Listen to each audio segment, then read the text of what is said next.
Question number 8 कल हो गया था, आज है क्वेश्चन नंबर 9। देखिए क्या है भाई, क्वेश्चन पढ़िए इसको। क्या रहा है, शांत रहो। कह रहा है एक अभिक्रिया ए के प्रति प्रथम कोटि की और बी के प्रति द्वितीय कोटि की। सही है ना। आपको बताया गया था जब कोटि का परिभाषा दिया गया था तो उसमें एक था किसी एक अभिकारक के प्रति, एक था किसी दूसरे अभिकारक के प्रति, मतलब अभिकारकों के प्रति अभिक्रिया की कोटि, और एक था समग्र अभिक्रिया की कोटि यानी टोटल। सही ना। तो यहाँ पर ए के प्रति प्रथम है और बी के प्रति द्वितीय कोटि की है। तो कह रहा है अवकल वेग समीकरण लिखिए। अवकल वेग समीकरण का मतलब वही प्रायोगिक वेग समीकरण लिखेंगे, ठीक है ना। तो वेग समीकरण का मतलब कैसे लिखा जाता है वेग समीकरण, तो r बराबर k a power x b power y, कुछ ऐसे ही लिखा जाता है। सही ना। अवकल समीकरण का मतलब क्या है कि आपको ये पता होना चाहिए कि वेग को हम ऐसे ही लिख सकते हैं dr/dt या dA/dt। सही ना। तो ये जब dA/dt लगता है तो ये अवकलन है। सही ना। इसीलिए इसको बोला जाता है अवकल समीकरण। इससे आपको टेंशन नहीं लेना है कि अवकल वेग समीकरण पूछ दिया तो क्या ज्ञात करेंगे, ठीक है। तो बताइए r बराबर क्या होगा, तो k ही रहेगा। फर्स्ट का क्वेश्चन सॉल्व करने जा रहे हैं अवकल समीकरण। a के प्रति अभिक्रिया की कोटि कितनी है भाई, 1 है ना, तो यानी x की वैल्यू कितना है, 1 है, तो 1 लिखा नहीं जाता। ऐसे ही b के प्रति अभिक्रिया की कोटि क्या है, 2 है, तो यहाँ लगा देंगे 2। यही है अवकल वेग समीकरण। किसी कोई दिक्कत? अगर कहता a के प्रति द्वितीय और b के प्रति शून्य कोटि तो क्या लिखते हैं, तो लिखते r बराबर k a के पावर। देखो यहाँ स्क्वायर लिखोगे उसमें अंतर होता है, आपको ऊपर लिखना है कोष्टक बना के, या तो फिर कोष्टक लगाओ ही नहीं तो स्क्वायर लगा सकते हैं। और b के प्रति मैंने कहा था शून्य कोटि, किसके पावर में, तो अगर जब ऐसे लिखोगे तो ओवरऑल इस तरह से हो जाएगा, ठीक है, इसमें b नहीं आएगा। ये समझ आया कि नहीं। आगे बढ़े। क्वेश्चन नंबर 2 देखो क्या कह रहा है। अभी ये तो हमने अपने से बोला है, सही है ना, रियल में क्वेश्चन का ये वेग समीकरण है। अब इस पर देखिए क्वेश्चन नंबर 2 क्या कह रहा है। कह रहा है b की सांद्रता को 3 गुना करने पर वेग पर क्या प्रभाव पड़ेगा, यानी वेग कितने गुना हो जाएगा। किसकी सांद्रता को 3 गुना किया गया है, b, यानी ये तो हमारा हो गया मेन, तो इसको हम मान लेंगे समीकरण नंबर 1 स्टार्टिंग में। सही ना, स्टार्टिंग में यही रहेगा। बाद में a को मैंने परिवर्तित नहीं किया, यानी a तो a ही रहेगा, लेकिन b को कितना कर दिया भाई, 3 गुना, तो स्टार्टिंग में b था तो अब क्या हो जाएगा 3b। सही ना। अब आपको वेग निकालना है तो हम वेग के स्थान पे मान लेते हैं r2। चलिए स्टार्टिंग में r था, अभी r2 r1 कुछ भी मान सकते हैं। तो r2 बराबर, अब वेग लिखेंगे तो k, a में कोई परिवर्तन नहीं किया, ये a ही रहेगा। b के स्थान पे क्या लिखा जाएगा, 3b का। सही है, ये हो गया समीकरण नंबर 2। आपको r2 निकालना है तो 1 में 2 से क्या कर दीजिए भाग, तो समीकरण 1 डिवाइडेड बाई 2। शॉर्टकट में डायरेक्ट ऐसे कर सकते हैं, a में कोई परिवर्तन नहीं हुआ, b में परिवर्तन करना है तो b में जितना भी परिवर्तित करेंगे उसके स्क्वायर में परिवर्तित होगा। यानी अगर हमने इसको 3 गुना किया तो 3 का स्क्वायर 9 गुना वेग बढ़ जाएगा। डायरेक्ट आप शॉर्टकट में ऐसे कर सकते हैं। और सॉल्व करने का ये तरीका है, जब भाग देंगे तो हो जाएगा r बटे r2 बराबर क्या होगा, k a, फिर b का स्क्वायर बटे में क्या बनेगा, k a, फिर 3b का स्क्वायर। सही है ना भाई। तो देखिए k से k कट जाएगा, a से a कट जाएगा, b का स्क्वायर करेंगे b स्क्वायर आएगा, 3b का स्क्वायर करेंगे 9b स्क्वायर आएगा, यानी ओवरऑल हो जाएगा ये 1 बटे 9। क्यों, क्योंकि b स्क्वायर से b स्क्वायर कट जाएगा। तो देखो हमको r2 निकालना है, तो r2 का गुणा 1 में होगा तो ये हो जाएगा r2। चले इस 9 का गुणा इस r में होगा, क्या हो जाएगा 9r। इसका क्या मतलब है कि प्रारंभिक वेग का जो अभी वाला वेग है वो 9 गुना हो जाएगा। सही है ना। तो ये रहा कितना परिवर्तन करने पर, 3 गुना परिवर्तन करने पर क्या प्रभाव पड़ेगा, वो क्वेश्चन होगा। तीसरा क्या क्या है उसको देखिए। करा यदि a तथा b दोनों की सांद्रता 2 गुनी कर दिया जाए तो वेग पर क्या प्रभाव पड़ेगा, आपसे ज्यादा वजन। 3rd नंबर देखिए। कह रहा है ए और बी दोनों की क्षमता कितना कर दिया जाए, 2 गुना। इसका मतलब देखो स्टार्टिंग में तो यही रहेगा, जो वेग समीकरण रहा है स्टार्टिंग में वो वही रहेगा, तो स्टार्टिंग का यही रहेगा। लेकिन अभी हमको सांद्रता ए को भी 2 गुना करना है, यानी ए के स्थान पे क्या रखना है, 2a, और बी के स्थान पे भी यही रखना है ना, क्योंकि 2 गुना किया जा रहा है।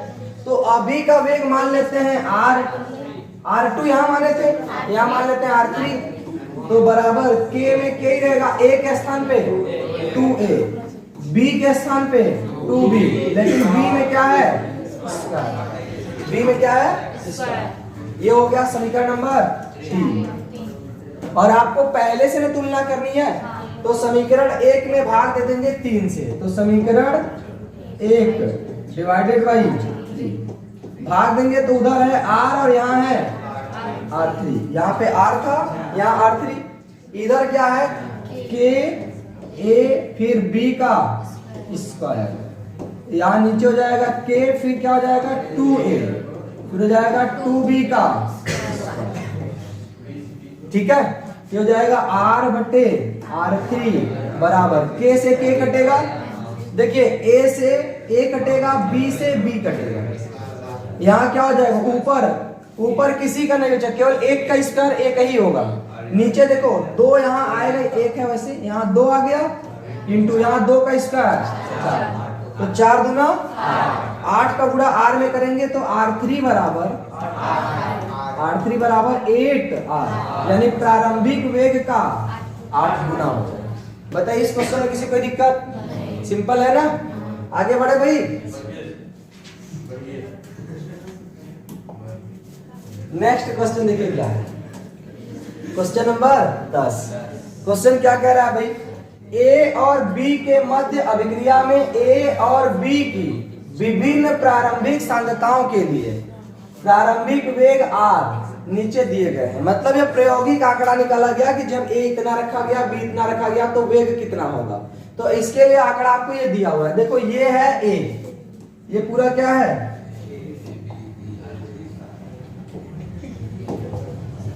ये पूरा क्या है भाई A की सांद्रता एक बार इतना है, एक बार इतना है, एक बार इतना है, ठीक है, अलग अलग बात दे दिया है।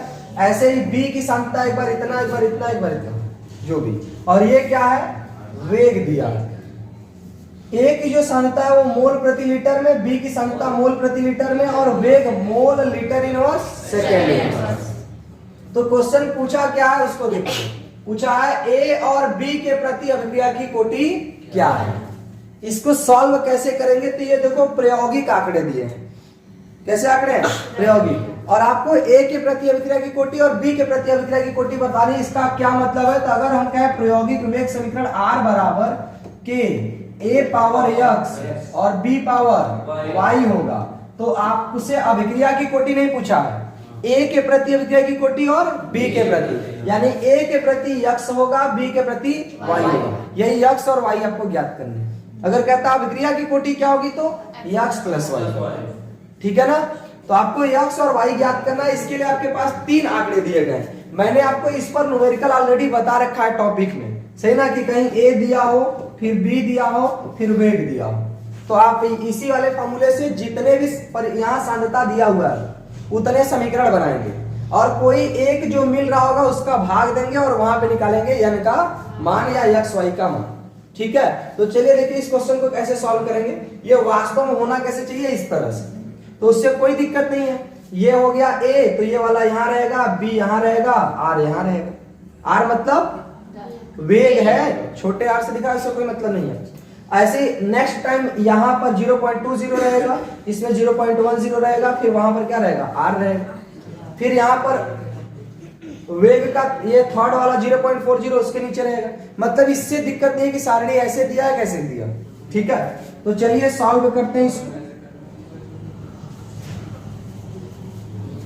देखिए क्वेश्चन करना क्या है, अगर आपसे पूछ रहा है A और B के प्रति अभिक्रिया की कोटि, तो आपको पता ही नहीं है कि अभिक्रिया की कोटि है क्या। तो जब नहीं पता है तो प्रायोगिक वेग समीकरण हम ऐसा लिख सकते हैं, R बराबर K A power x B power, क्यों, क्योंकि रियल में तो x y ज्ञात करना, ठीक है, और प्रायोगिक वेग समीकरण में होता है क्या, ठीक है। तो इसके अनुसार हम हर एक आंकड़े पर सॉल्व कर सकते हैं। ये है फर्स्ट आंकड़ा जिसको हम प्रथम आंकड़ा कहते हैं, ये है दूसरा और ये है तीसरा। जितने आंकड़े उतने समीकरण बनेंगे, ठीक है ना। तो फर्स्ट वाले में लिखेंगे तो क्या लिखेंगे, फर्स्ट आंकड़े पर लिखेंगे r बराबर के एक, सॉरी ये तो वेग है ना भाई, तो फर्स्ट आंकड़े में वेग भी तो दिया है, कितना दिया है 5.07 इंटू 10 पावर -5। ये दिख रहा है ना दूर पीछे से, बराबर के ए के स्थान पर 0.20 पावर क्या लगेगा यस, बी के स्थान पे 0.30 पावर लगेगा। ये हो गया आपका समीकरण नंबर, ठीक है भाई। ऐसे ही सेकेंड आंकड़ा क्या दिया है बताइए, आर के स्थान पे, वेग के स्थान पे 5.07 10 पावर बराबर के ए के स्थान पे 20 पावर, बी के स्थान पे पावर 1। ये आपका हो गया समीकरण नंबर, ठीक है। ऐसे ही थर्ड आंकड़ा क्या दिया है, वेग कितना है 1.43 10 पावर -4 बराबर के इंटू ए के स्थान पर और बी के स्थान पे 0 पावर में, यहाँ पे दिख रहा है कि नहीं ये, इसके पावर x उसके पावर y। ये 3 समीकरण बन गए। आपको कोई x और y निकालना है तो इसमें से उन्हीं 2 समीकरण में भाग देना है जिसमें कोई एक कट जाए। जैसे देखो ये दोनों सेम है, अगर भाग दे देंगे तो ये कट जाएगा, सही ना। इसको काटना है तो हम भाग दें समीकरण 1 डिवाइडेड बाई 2, सही है ना। तो एक में हो जाएगा 5.07 10 पावर -5 बटे में दूसरा आ जाएगा 5.07 10 पावर -5 बराबर, इधर होगा के, ये होगा 0.20 पावर यस, फिर 0.30 पावर और यहाँ आ जाएगा के 0.20 पावर यस, फिर 0.10 पावर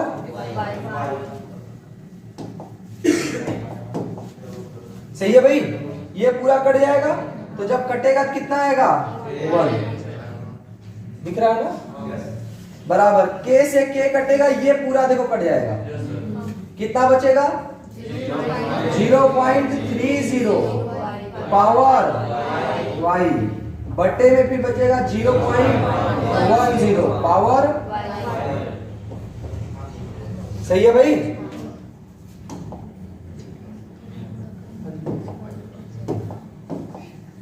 इसके जस्ट आगे देखिए यहाँ 1 है, यहाँ देखिए दोनों के पावर y है ना, तो आप टोटल की पावर y लगा सकते हैं।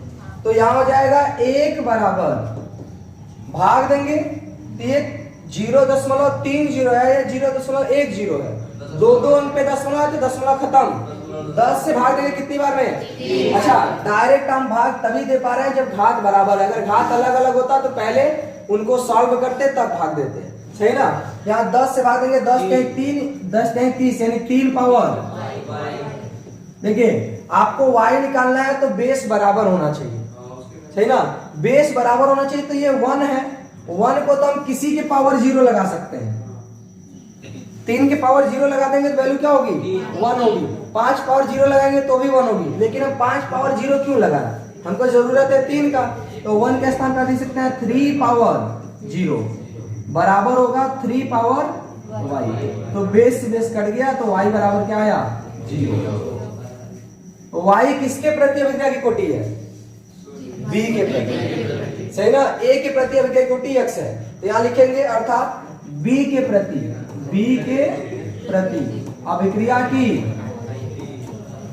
अभिक्रिया की कोटि कितनी आई भाई कितना आया? 0, शून्य कोटि के भैया। इसका मतलब यह है कि v का सांद्रता परिवर्तित करने से वेग पर कोई परिवर्तन नहीं होगा। चलिए अब हमको क्या निकालना है? a के प्रति अभिक्रिया की कोटि, यानी अब ऐसा कोई काम करना है जिससे y कटे। कौन कटे? y। हमको x की वैल्यू निकालनी है।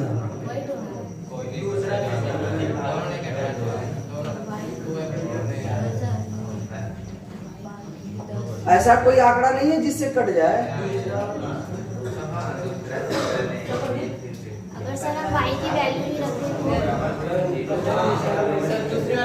तो कोई दिक्कत नहीं है, y का वैल्यू रख दिया जाएगा। y तो निकल चुका है, सही ना? तो हम भाग देते हैं कौन सा? सेकेंड और थर्ड। तो समीकरण 2 डिवाइडेड बाई, देखिए अगर हम x नहीं निकाले होते तो अभी डायरेक्ट 2 और 3 भाग नहीं दे, सॉरी y ना निकाले होते तो हमें डायरेक्ट भाग नहीं दे सकते, क्योंकि ना तो x कटता ना तो y। अभी तो y निकल चुका है, नहीं भी कटेगा तो वैल्यू रख दिया जाएगा, सही है? तो भाग देंगे तो यहाँ पर हो जाएगा 5.07 10 पावर -5, और यहाँ पे क्या होगा? 1.43 10 पावर -4। सही है भाई? भाग देंगे तो इधर क्या आएगा? k 0.20 पावर x, और आगे है 0.10 पावर k, फिर क्या आएगा भाई यहाँ? 0.40 पावर x, फिर आएगा 0.05 पावर। देखिए y ज्ञात कर चुके हैं, कितना है? 0। y अगर हम कहें y को अगर हम क्या रख दें? 0 वैल्यू रख दें यहाँ पर, तो ये इसके पावर भी 0 होगा, इसके पावर भी 0 होगा, और किसी के पावर 0 तो उसका वैल्यू 1, और 1 का मल्टीप्लाई करोगे तो इनमें कोई फर्क नहीं पड़ेगा। ये k से k कट जाएगा। यहाँ देखिए ये 143 है, 507 है, कट जाएगा क्या? नहीं कटेगा, कोई बात नहीं। इसको हम लिख देते हैं 507/143। सही है? ये 10 पावर -4 ऊपर जाएगा तो प्लस में हो जाएगा, यानी घट जाएगा। ये हो जाएगा 10 पावर -1 बटे यहाँ पर देखो इसका वैल्यू तो हो जाएगा 1, तो यहाँ बचेगा 0.20 पावर x बटे 0.40 पावर x। तो ये ओवरऑल देखो क्या हो जाएगा? 1/2 पावर x। 1/2 क्यों होगा? 20 दूना 40, 2 बार में एग्जैक्ट कट गया, मतलब x ऊपर हो जाएगा।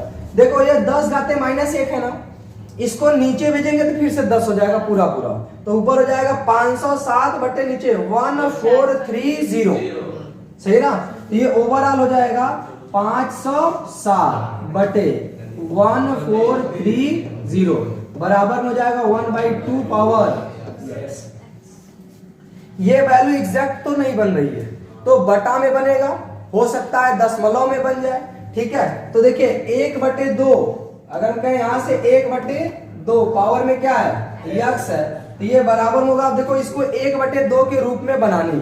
13 3 39 बचे कितना? 11, 13 9 117। इसको 13 से काटेंगे, 13 1 13, 13 1 13 0।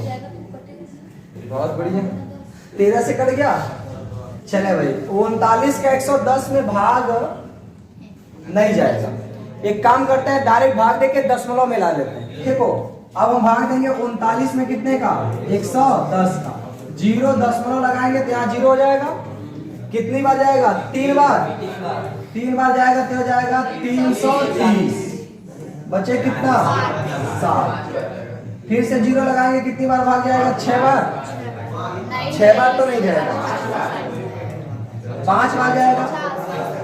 500, फिर भाग देंगे तो 0 10 में से 5 गया 5, यहाँ खत्म। 50 आया, फिर से तो ये लगभग आ रहा है 0.354। अब देखो ये 0.5 के रूप में ना, इनको भी ऐसा ही बनाना है। तो ऐसा हम बना कैसे सकते हैं इसको?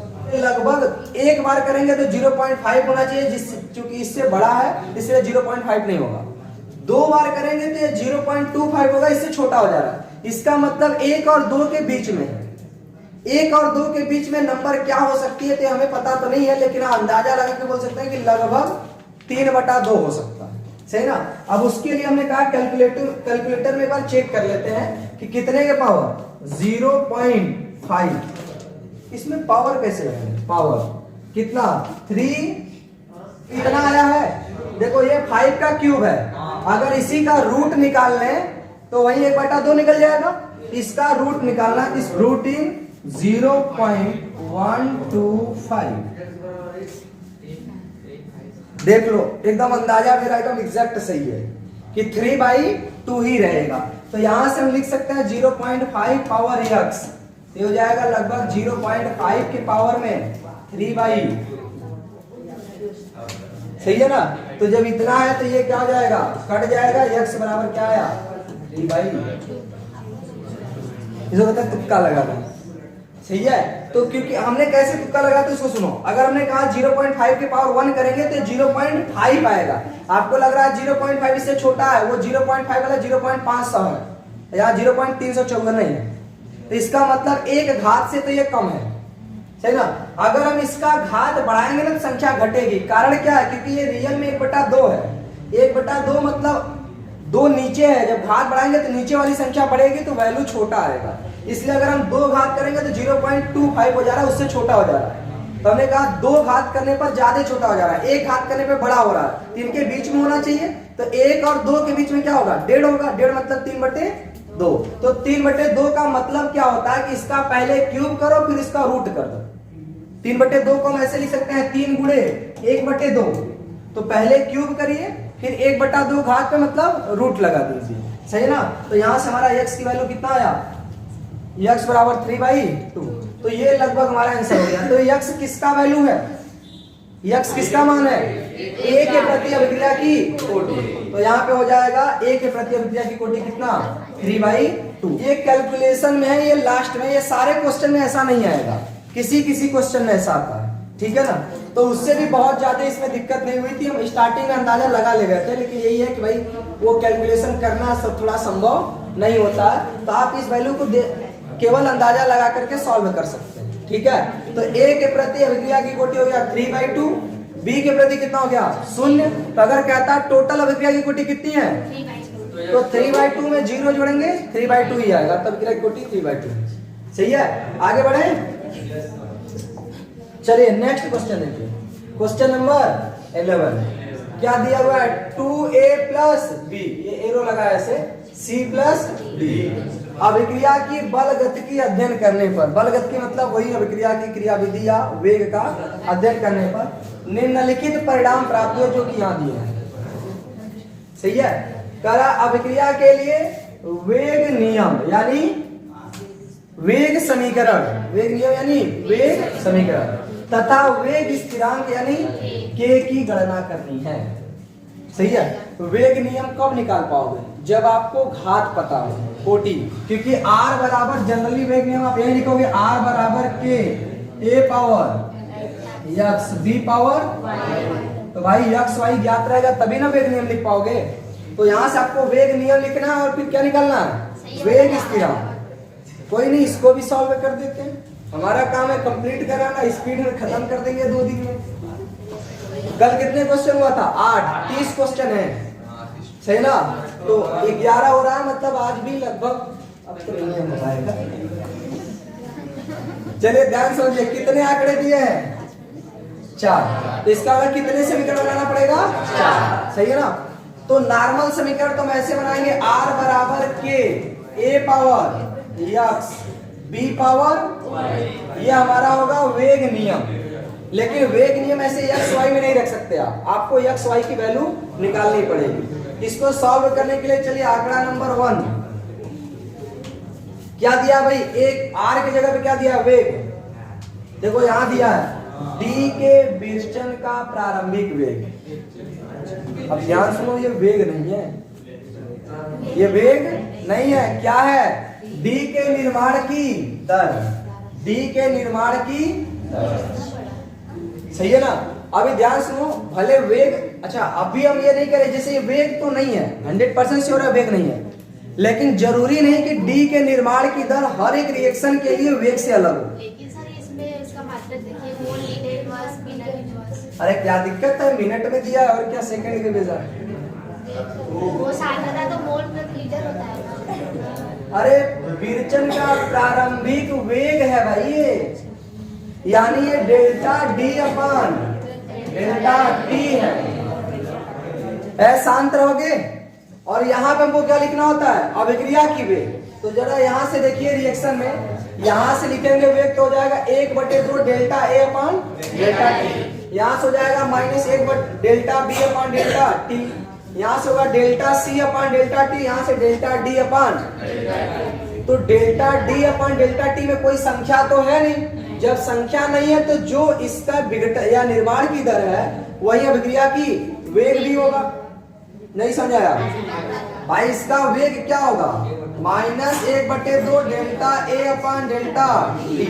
यहाँ से हो जाएगा delta B upon delta T, plus में माइनस में अभिकारक है इसलिए माइनस।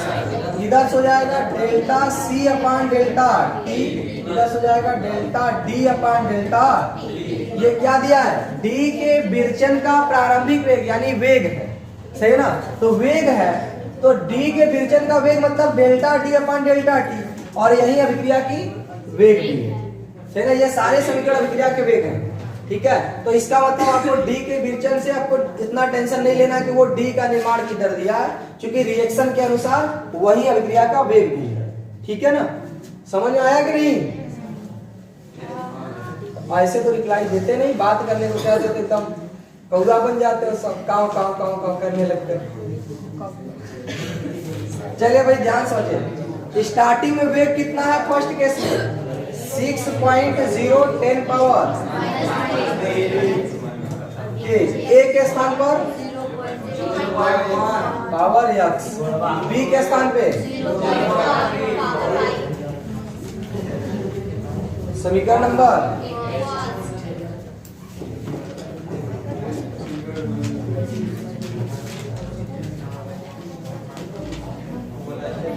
अभी क्लास को हम करते हैं बंद, ठीक है। रोको वीडियो की सब लोग खड़े हो जाओ पीछे।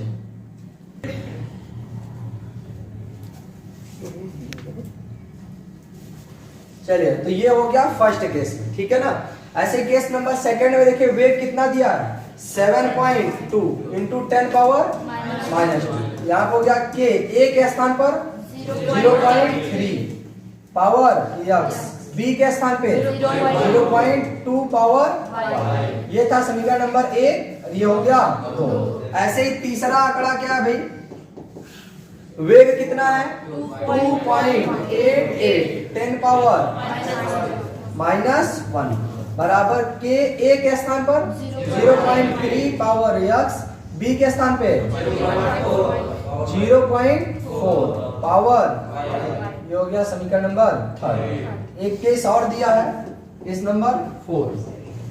वेग कितना भाई 2.40 इंटू 10 पावर -2। अच्छा ये दिया किसमें है, mole litre inverse minute inverse. इसका मतलब अगर क्वेश्चन में कहीं समय निकालने को कह दे तो समय में क्या मात्रक होगा, सही है ना।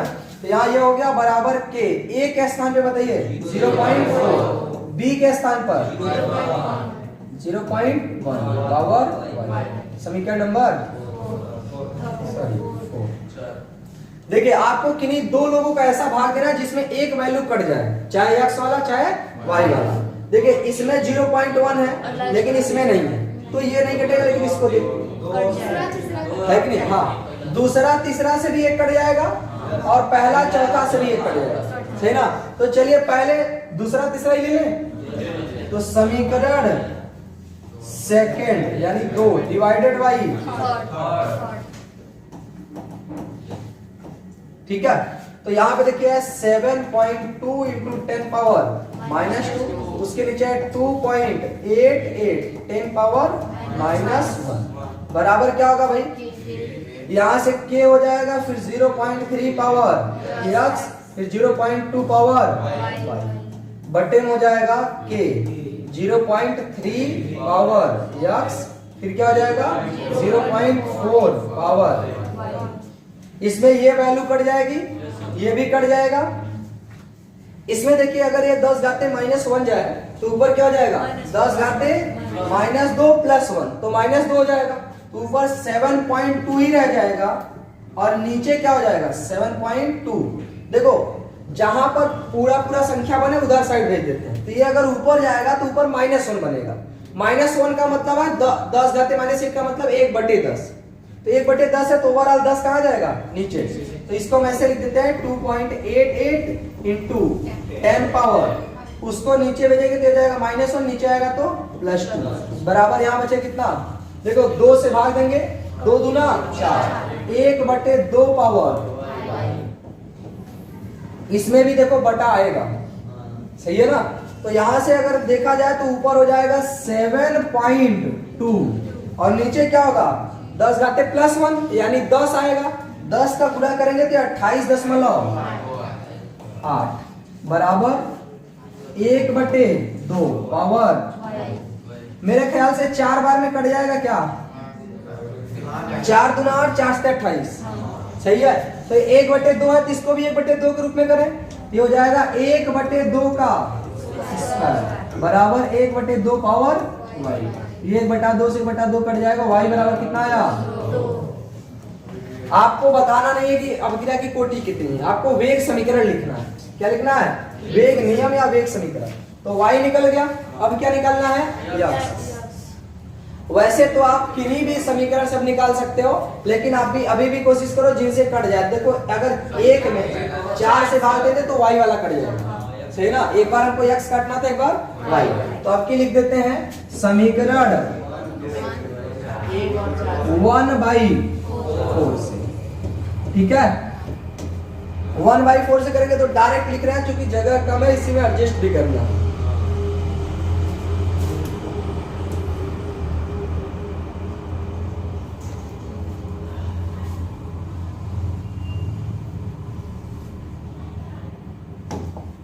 ठीक है 1/4, तो 1 कितना है 6.0 इंटू 10 पावर -3 और 4 कितना है भाई 2. देखो 2.40 क्यों लिखे, 2.4 लिख देंगे तो भी चलेगा। तो 2.4 इंटू 10 पावर -2 बराबर इधर से हो जाएगा k 0.1 फिर 0.1 यानी k 0.1 पावर x 0.1 पावर। चौथे में क्या है k 0.4 पावर x फिर कितना है, तो इसमें ये वैल्यू कट जाएगी, k से k कट जाएगा। देखिए 10 घाते -2 जाएगा तो ऊपर क्या है 10 घाते +2, तो ऊपर फिर से माइनस आएगा। तो एक काम करते हैं ऊपर वाली संख्या नीचे भेजते हैं, तो ऊपर जब केवल बचेगा तब 6, क्योंकि 6.0 मतलब ओनली 6। यहाँ देखो 10 घाते -3 नीचे आएगा तो यहाँ हो जाएगा +3, तो -2 +3 हो जाएगा +1 और 10 घाते 1 की वैल्यू 10 होगी। 10 का गुणा इसमें करेंगे तो हो जाएगा 24 बराबर इसमें भाग देंगे तो 1/4 पावर x। तो 6 से काटेंगे तो ये हो गया 1/4 पावर 1 बराबर 1/4 पावर x। इससे कट गया तो x बराबर कितना आया। अब आपको लिखना है वेग व्यंजक। तो वेग व्यंजक क्या होगा, वेग व्यंजक r बराबर k a पावर x यानी a पावर x लिख देते हैं b पावर ऐसे लिखा जाएगा।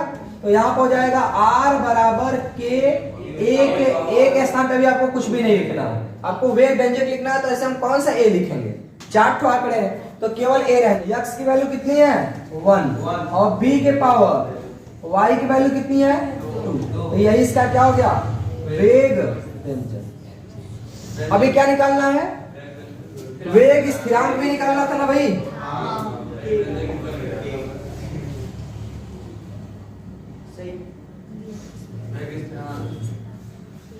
वेग स्थिरांक निकालना है तो एक बात बताइए, अगर किसी भी समीकरण में जो भी समीकरण दिया है, अगर उसमें हम x और y का वैल्यू रख दें तो इधर वेग दिया, इधर x y हमने निकाल लिया, तो यहां से हम k ज्ञात कर सकते हैं। अब आपके दिमाग में आएगा सर कौन से समीकरण से, फर्स्ट सेकंड थर्ड फोर्थ, किसी से भी रख लेंगे k निकल जाएगा और हर एक समीकरण से k का मान बराबर ही आएगा।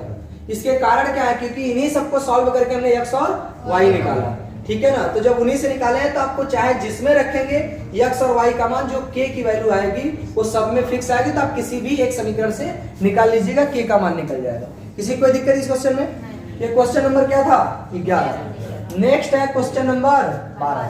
ये क्वेश्चन अभी आप लोगों को बताना है कितने लोग कर ले जाएंगे।